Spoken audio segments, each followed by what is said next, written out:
Hullo, twins.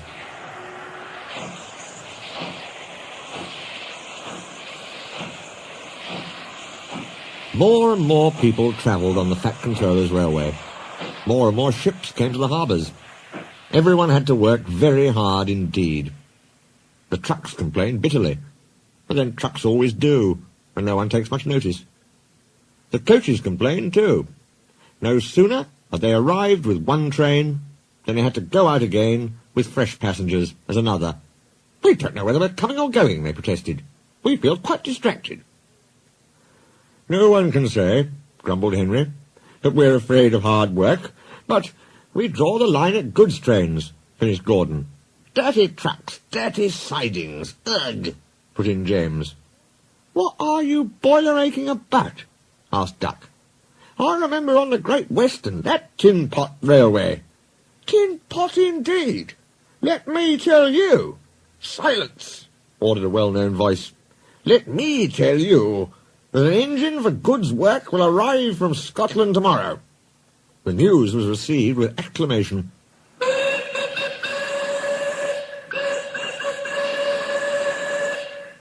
The Fat Controller stared. "Did you say 2 engines, Inspector?"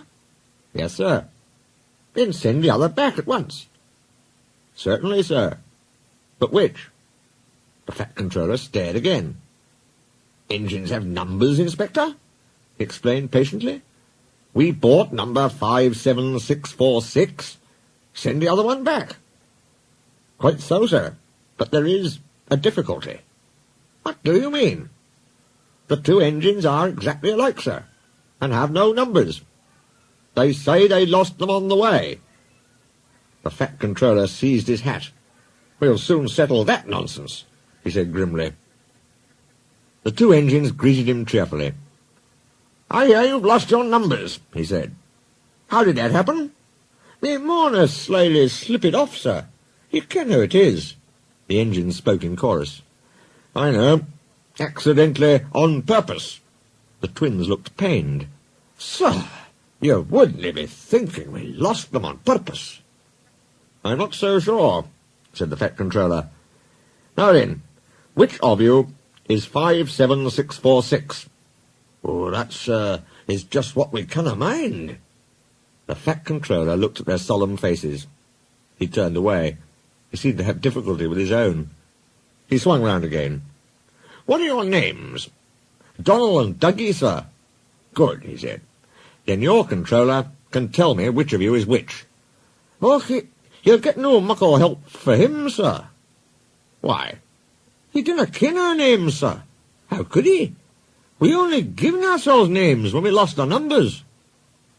"One of you," said the Fat Controller, "is playing truant.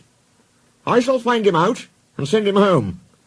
Inspector," he ordered, "give these engines numbers and set them to work." He walked sternly away.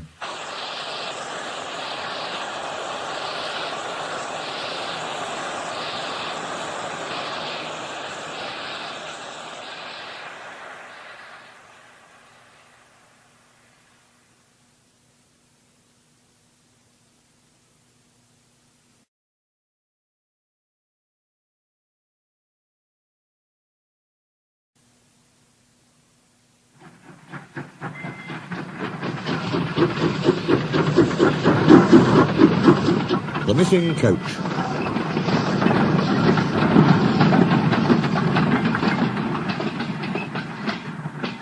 Soon workmen came to give the twins their numbers. Donald was 9 and Douglas 10. When the men went away, they were left alone in the shed. "You may have noticed, Dougie, that yon painters forgot something." "What did they forget?" "They painted braw new numbers on our tenders, but they put none on us." Donald winked broadly at his twin. "You mean," grinned Douglas, "that we can—" "Just that," chuckled Donald. "Who'd you wished? Here's the inspector." "No 9 and 10, smiled the inspector. "Here's Duck.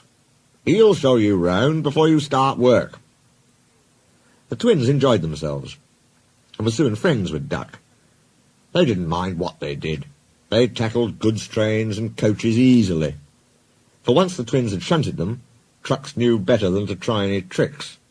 "We like it fine here," said Donald. "That's good," smiled Duck. "But take my tip.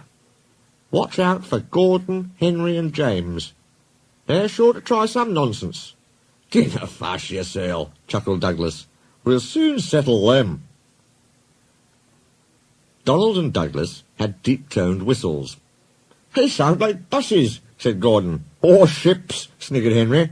"Tugboat Annie," laughed Gordon. "Ha, ha, ha." Donald and Douglas cruised quietly up, one on each side. "You wouldn't be making fun of us, would you now?" asked Donald. Gordon and Henry jumped. They glanced nervously from side to side. "No," said Gordon. "No, certainly not," said Henry. "That's fine," said Douglas. "Now just mind the both of ye, and keep it that way." That was the way Gordon and Henry kept it. Every day, punctually at 3:30, Gordon steams in with the express. It is called the Wild Nor'Wester, and is full of people from England, Wales and Scotland. There is also a special coach for passengers travelling to places on Thomas's branch line. When the other coaches are taken away empty, engines have to remember to shunt the special coach to the bay platform. It doesn't wait there long. Thomas, with Annie and Clarabelle, comes hurrying from the junction to fetch it. Thomas is very proud of his special coach. One afternoon, Douglas helped Duck in the yard, while Donald waited to take a goods train to the other end of the line. As Duck was busy arranging Donald's trucks, Douglas offered to take away Gordon's coaches. Douglas was enjoying himself, when an awful thought struck him. "I hope the Fat Controller doesn't find out I shouldn't be here. I couldn't abide going back."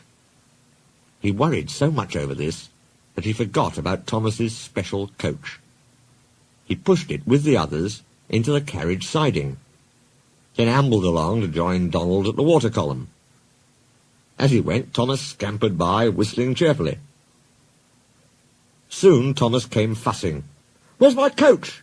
"Coach?" asked Donald. "What coach?" "My special coach that Gordon brings for me. It's gone. I must find it." He bustled away. "Losh sakes," said Douglas. "I maun have stowed the special coach with the others." "You see that?" exclaimed Donald's driver. A mob of angry passengers erupted from the siding. "They're complaining to the Fat Controller. He'll be coming here next." "Now listen," said Douglas's driver. "We'll change tenders. Then I'll war with ye, Donald, and take yon goods. Dinna fash about us. Quick now, do as I say." The Fat Controller and 3 passengers walked towards them. But Donald, with Douglas's tender, number 10, was out and away with the goods before they came near. Douglas and his driver waited with innocent expressions. "Ah," said the Fat Controller, "number 9. And why have you not taken the goods?" "My tender is awa, sir." The driver showed him the tender, still uncoupled. "I see. Some defect, no doubt. Tell me, why did number 10 leave so quickly?" "Maybe, sir," put in Douglas, "he saw you coming and thought he was late." Said the Fat Controller. He turned to the passengers. "Here, gentlemen, are the facts. Number 10 has been shunting the yard. Your coach disappeared. We investigate. Number 10, disappears too. You can draw your conclusions. Please accept my apologies. The matter will be investigated. Good afternoon, gentlemen." The Fat Controller watched them till they climbed the station ramp. His shoulders twitched. He wiped his eyes. Douglas wondered if he was crying. He wasn't. He swung round suddenly. "Douglas," he rapped, "why are you masquerading with Donald's tender?"